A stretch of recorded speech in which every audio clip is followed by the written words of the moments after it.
Say that again? Sorry. Along those lines, you're one of the few coaches in the league that has someone on your staff designated as a general manager. And I just wonder, like, as the sport continues to evolve, how important is it to have somebody like that? And can you explain a little what that role looks like with your staff? Well, I think in a lot of places it's an additional position. So if people hire a general manager, they do one thing. We have a guy who's already has a job, and he's still doing that job. A lot of things required for him to do, and we sort of added that to his job description. So we really don't have a general manager per se.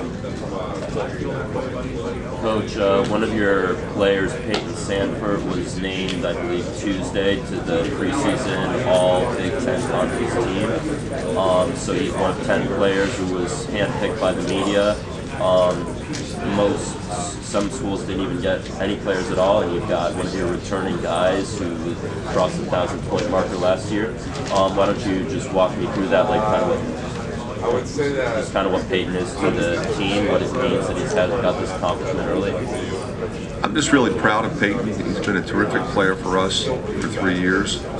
Led the league in made threes last year with 94. Had a great summer.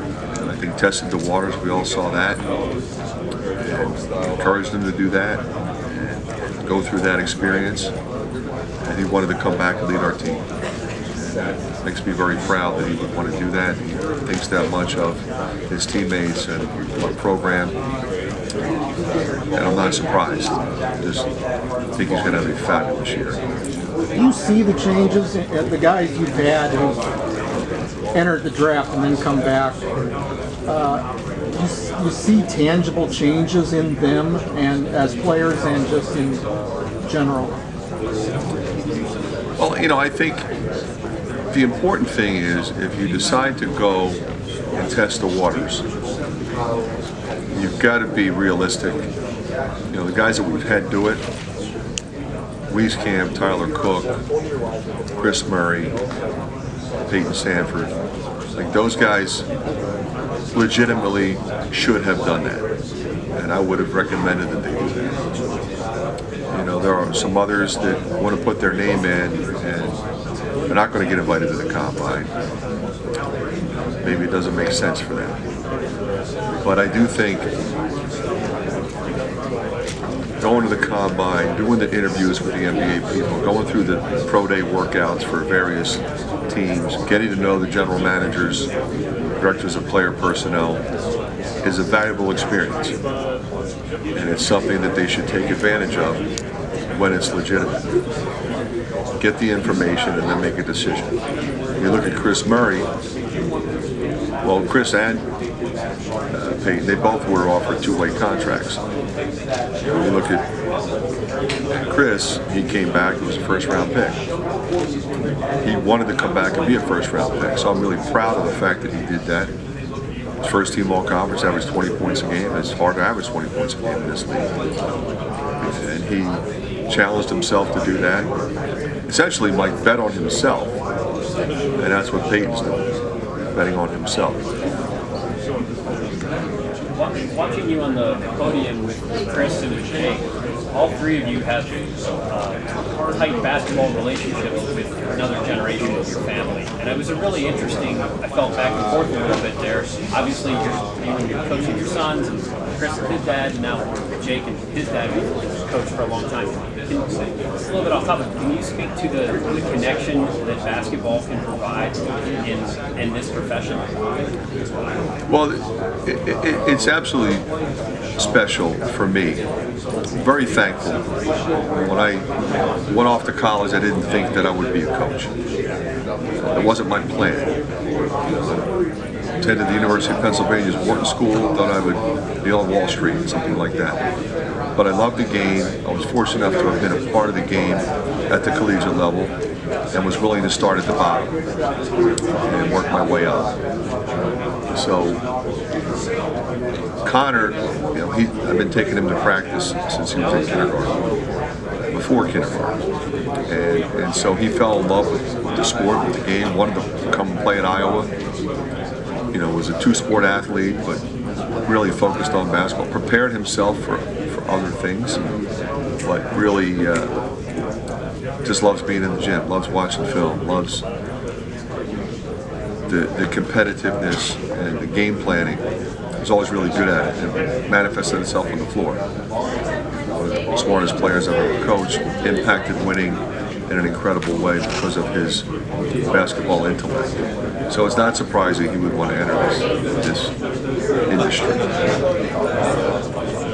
So I'm happy for him. Excited to have him work for Dad, one of the coaches I have utmost respect for and had for a very long time. So be interested to watch Connor and Patrick work together now that Patrick's playing there. Eventually, what Patrick's journey is next year. What is that like, seeing them both with the coach that you for years were coaching against? Like, what has that been like? Well, I think it's one thing to say that you have respect and admiration for another coach, but there's probably no better example of that because my other son's going there. So they did the best job recruiting him. And Dad asked me, like, hey, am I wasting my time? Is he going to come play for you? I said he's not. Recruit him. And they did the best job. And he was down there 3 times last year. Fell in love with it. Fell in love with the coaching staff. Patrick, of course, was there all summer. He really, really likes the people.